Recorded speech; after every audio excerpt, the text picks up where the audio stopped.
Welcome back. War has always had the ability to make heroes of men and women, and that's been no different in the past several years. The mission of the newspaper Stars and Stripes is to report about these men and women daily. But once a year, editors go in depth to bring us profound stories of heroism. Marine Sergeant Jeremy Ross has more. They can never be taken for granted. But it's extraordinary every time they do it. I mean, it's one thing to do your daily job every day. It's another thing to do something that puts your life at extraordinary risk. One can argue that every service member is a hero, but there are those who stand out above all others, those who have committed incredible acts of valor and earned the medals they're presented with. You're not thinking so much about heroism at the time.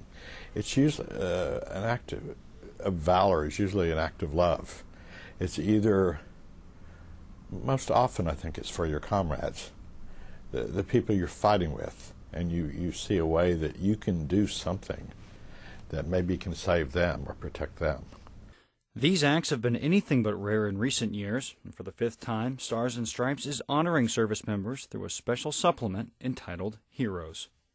These men and women are our audience. They're who we serve, and we think the least we can do is once a year pay a special tribute to them for what they've done, what they've accomplished, what they've achieved. Editorial Director Terry Leonard says while there are always acts of bravery during combat, no two stories are ever quite the same, and they're unpredictable. I think sometimes it's maybe the least likely person you would expect on your team or on your patrol or in your company or your unit.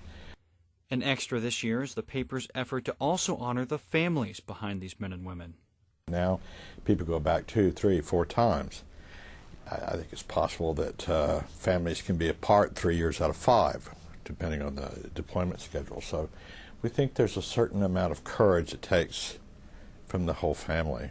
And as more U.S. forces deploy to Afghanistan, it's crucial that the valiance of these men and women be remembered. I think it's important that as the rest of the media has withdrawn from these wars, for economic reasons, there's fewer and fewer reporters covering these things. I think it's important for newspapers like us, who are still there, to do more. Leonard says it's almost impossible to choose the heroes who make the supplement, so readers will find additional stories online at stripes.com. Marine Sergeant Jeremy Ross, Pentagon Channel News. About 1.6 million copies of Heroes will be distributed starting June 13th in the Pacific and June 18th in the United States. I'm Staff Sergeant Brian Buckwalter for everyone here at the Pentagon Channel. Thanks for watching.